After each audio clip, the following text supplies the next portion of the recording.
ਅਗਲੀ ਖਬਰ ਵੱਲ ਚੱਲੀਏ। ਪੰਜਾਬੀਆਂ ਨੂੰ ਕਈ ਜਗ੍ਹਾ ਜਾ ਕੇ ਜਿਹੜੀ ਆ ਉਹ ਭੱਲ ਪਚਦੀ ਨਹੀਂ। ਇੱਕ ਆਸਟ੍ਰੇਲੀਆ ਤੋਂ ਖਬਰ ਆ ਰਹੀ ਆ ਵੀ 50 ਦੇ ਕਰੀਬ ਜਿਹੜੇ ਜੰਗ ਜਵਾਨ ਪੰਜਾਬੀ ਸੀ, ਇੱਕ ਜਗ੍ਹਾ ਦੇ ਉੱਤੇ ਮੈਲਬੌਰਨ ਵੈਸਟ ਦੇ ਵਿੱਚ ਲੜੇ, ਜਿਹਦੇ ਵਿੱਚ 3 ਜਾਣੇ ਬੜੇ ਸੀਰੀਅਸਲੀ ਫੱਟੜ ਹੋਏ ਹੈਗੇ ਆ। ਬਿੰਦਮ ਕ੍ਰਾਈਮ ਇਨਵੈਸਟੀਗੇਟਿਵ ਯੂਨਿਟ ਜੋ ਉਹਨਾਂ ਦਾ ਹੈਗਾ ਆ, ਉਹਨਾਂ ਨੇ ਕਿਹਾ ਹੈ ਲੈਵਰਟਨ ਨਾਰਥ ਦਾ ਏਰੀਆ ਆ, ਉੱਥੇ 29 ਅਪ੍ਰੈਲ ਨੂੰ ਦੋ ਵੱਡੇ ਗਰੁੱਪ ਜਿਨ੍ਹਾਂ ਦੇ ਵਿੱਚ 40 ਤੋਂ 50 ਦੇ ਕਰੀਬ ਲੋਕ ਸੀਗੇ, ਉਹ 10 ਵਜੇ ਦੇ ਕਰੀਬ ਰਾਤ ਨੂੰ ਇੱਕ ਇੰਡਸਟਰੀਅਲ ਕੰਪਲੈਕਸ ਜੋ ਬਾਉਂਡਰੀ ਰੋਡ ਦੇ ਉੱਤੇ ਆ, ਉੱਥੇ ਆਪਸ ਦੇ ਵਿੱਚ ਲੜ ਪਏ। ਕਹਿੰਦੇ ਭਈ 30 ਕੁ ਜਾਣੇ ਤਾਂ ਇੱਕ ਪਾਰਟੀ ਕਰ ਰਹੇ ਸੀ, ਬਾਰਬੀਕਿਊ ਕਰ ਰਹੇ ਸੀ। ਉਹ ਤੋਂ ਬਾਅਦ 20 ਜਾਣੇ ਹੋਰ ਉੱਥੇ ਪਹੁੰਚ ਗਏ ਤੇ ਉਹਨਾਂ ਨੇ ਆਪਸ ਦੇ ਵਿੱਚ ਸੋਟੀਆਂ, ਡੰਡੇ ਡੁੰਡੇ ਹੋਰ ਇਦਾਂ ਦਾ ਕਾਫੀ ਕੁਛ ਜਿਹੜਾ ਯੂਜ਼ ਕੀਤਾ ਹੈਗਾ। ਡਿਟੈਕਟਿਵ ਇਹ ਸਾਰੀ ਇਸ ਦੀ ਜਿਹੜੀ ਲੈਵਰਟਨ ਨਾਰਥ ਜਿੱਥੇ ਇੰਸੀਡੈਂਟ ਵਾਪਰੀ ਆ, ਉਹਦੀ ਇਨਵੈਸਟੀਗੇਸ਼ਨ ਕਰ ਰਹੇ ਆ, ਸੀਸੀਟੀਵੀ ਫੁਟੇਜ ਲੈ ਰਹੇ ਹੈਗੇ ਆ।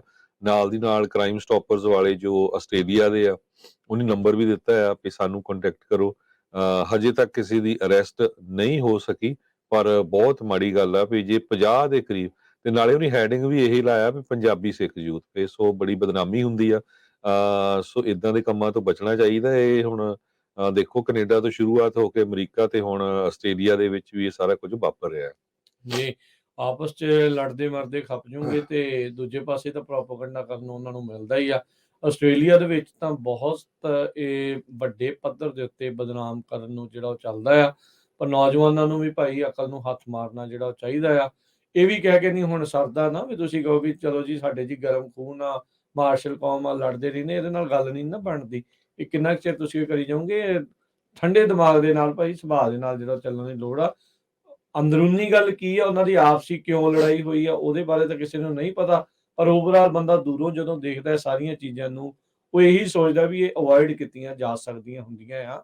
ਕਈ ਚੀਜ਼ਾਂ ਦੇਖਣ ਦੀ ਲੋੜ ਆ। ਆਪਣੇ ਗੁਆਂਢੀ ਮੁਲਕ ਕੈਨੇਡਾ ਤੋਂ ਹਰਜੋਤ ਸਿੰਘ ਜੀ ਨਿੱਤ ਆਏ ਦਿਨ ਪਾਰਕਿੰਗ ਲੋਟਾਂ 'ਚ ਲੜਾਈਆਂ ਦੀਆਂ ਖਬਰਾਂ, ਵੀਡੀਓ ਜਿਹੜੀਆਂ ਆ ਉਹ ਸ਼ਰੇਆਮ ਚੱਲਦੀਆਂ ਰਹਿੰਦੀਆਂ ਆ, ਤੇ ਉਹਦੇ ਨਾਲ ਫਾਇਦਾ ਕੁਛ ਨਹੀਂ ਹੁੰਦਾ। ਲੋਕਾਂ 'ਚ ਮਿਸਟਰਸਟ ਜਿਹੜਾ ਆ ਉਹਨਾਂ ਦੇ ਪ੍ਰਤੀ ਵੱਧਦਾ ਆ, ਤੇ ਲੋਕਾਂ ਨੂੰ ਭਾਈ ਦੇਖ ਕੇ ਚੱਲਣ ਦੀ ਜਿਹੜੀ ਉਹ ਲੋੜ ਹੈਗੀ ਆ। ਆਪਣਾ ਗੁੱਸਾ ਹੋਰ ਪਾਸੇ ਕੱਢ ਲਿਆ ਕਰੋ, ਇਦਾਂ ਦੀਆਂ ਚੀਜ਼ਾਂ ਦੀ ਨਹੀਂ ਜ਼ਰੂਰਤ ਹੁੰਦੀ। ਜੀ। ਅਗਲੀ ਖਬਰ ਵੱਲ ਚੱਲੀਏ। ਪੰਜਾਬੀਆਂ ਨੂੰ ਕਈ ਜਗ੍ਹਾ ਜਾ ਕੇ ਜਿਹੜੀ ਆ ਉਹ ਭੱਲ ਪਚਦੀ ਨਹੀਂ। ਇੱਕ ਆਸਟ੍ਰੇਲੀਆ ਤੋਂ ਖਬਰ ਆ ਰਹੀ ਆ ਵੀ 50 ਦੇ ਕਰੀਬ ਜਿਹੜੇ ਜੰਗ ਜਵਾਨ ਪੰਜਾਬੀ ਸੀ, ਇੱਕ ਜਗ੍ਹਾ ਦੇ ਉੱਤੇ ਮੈਲਬੌਰਨ ਵੈਸਟ ਦੇ ਵਿੱਚ ਲੜੇ, ਜਿਹਦੇ ਵਿੱਚ 3 ਜਾਣੇ ਬੜੇ ਸੀਰੀਅਸਲੀ ਫੱਟੜ ਹੋਏ ਹੈਗੇ ਆ।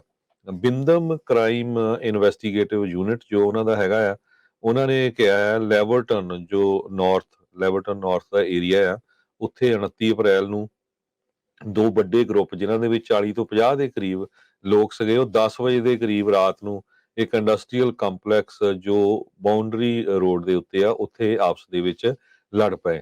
ਕਹਿੰਦੇ ਭਈ 30 ਕੁ ਜਾਣੇ ਤਾਂ ਇੱਕ ਪਾਰਟੀ ਕਰ ਰਹੇ ਸੀ, ਬਾਰਬੀਕਿਊ ਕਰ ਰਹੇ ਸੀ। ਉਹ ਤੋਂ ਬਾਅਦ 20 ਜਾਣੇ ਹੋਰ ਉੱਥੇ ਪਹੁੰਚ ਗਏ ਤੇ ਉਹਨਾਂ ਨੇ ਆਪਸ ਦੇ ਵਿੱਚ ਸੋਟੀਆਂ, ਡੰਡੇ ਡੁੰਡੇ ਹੋਰ ਇਦਾਂ ਦਾ ਕਾਫੀ ਕੁਛ ਜਿਹੜਾ ਯੂਜ਼ ਕੀਤਾ ਹੈਗਾ। ਡਿਟੈਕਟਿਵ ਇਹ ਸਾਰੀ ਇਸ ਦੀ ਜਿਹੜੀ ਲੈਵਰਟਨ ਨਾਰਥ ਜਿੱਥੇ ਇੰਸੀਡੈਂਟ ਵਾਪਰੀ ਆ, ਉਹਦੀ ਇਨਵੈਸਟੀਗੇਸ਼ਨ ਕਰ ਰਹੇ ਆ, ਸੀਸੀਟੀਵੀ ਫੁਟੇਜ ਲੈ ਰਹੇ ਹੈਗੇ ਆ। ਨਾਲ ਦੀ ਨਾਲ ਕ੍ਰਾਈਮ ਸਟਾਪਰਸ ਵਾਲੇ ਜੋ ਆਸਟ੍ਰੇਲੀਆ ਦੇ ਆ, ਉਹਨੇ ਨੰਬਰ ਵੀ ਦਿੱਤਾ ਆ ਕਿ ਸਾਨੂੰ ਕੰਟੈਕਟ ਕਰੋ। ਹਜੇ ਤੱਕ ਕਿਸੇ ਦੀ ਅਰੈਸਟ ਨਹੀਂ ਹੋ ਸਕੀ, ਪਰ ਬਹੁਤ ਮਾੜੀ ਗੱਲ ਆ ਵੀ ਜੇ 50 ਦੇ ਕਰੀਬ, ਤੇ ਨਾਲੇ ਉਹਨੇ ਹੈਡਿੰਗ ਵੀ ਇਹੀ ਲਾਇਆ ਵੀ ਪੰਜਾਬੀ ਸਿੱਖ ਯੂਥ ਤੇ, ਸੋ ਬੜੀ ਬਦਨਾਮੀ ਹੁੰਦੀ ਆ। ਸੋ ਇਦਾਂ ਦੇ ਕੰਮਾਂ ਤੋਂ ਬਚਣਾ ਚਾਹੀਦਾ। ਇਹ ਹੁਣ ਦੇਖੋ, ਕੈਨੇਡਾ ਤੋਂ ਸ਼ੁਰੂਆਤ ਹੋ ਕੇ ਅਮਰੀਕਾ ਤੇ ਹੁਣ ਆਸਟ੍ਰੇਲੀਆ ਦੇ ਵਿੱਚ ਵੀ ਇਹ ਸਾਰਾ ਕੁਝ ਵਾਪਰ ਰਿਹਾ ਹੈ। ਜੇ ਆਪਸ 'ਚ ਲੜਦੇ ਮਰਦੇ ਖਪ ਜੂਗੇ ਤੇ ਦੂਜੇ ਪਾਸੇ ਤਾਂ ਪ੍ਰੋਪੇਗੈਂਡਾ ਕਰਨ ਨੂੰ ਉਹਨਾਂ ਨੂੰ ਮਿਲਦਾ ਹੀ ਆ। ਆਸਟ੍ਰੇਲੀਆ ਦੇ ਵਿੱਚ ਤਾਂ ਬਹੁਤ ਇਹ ਵੱਡੇ ਪੱਧਰ ਦੇ ਉੱਤੇ ਬਦਨਾਮ ਕਰਨ ਨੂੰ ਜਿਹੜਾ ਉਹ ਚੱਲਦਾ ਆ, ਪਰ ਨੌਜਵਾਨਾਂ ਨੂੰ ਵੀ ਭਾਈ ਅਕਲ ਨੂੰ ਹੱਥ ਮਾਰਨਾ ਜਿਹੜਾ ਉਹ ਚਾਹੀਦਾ ਆ।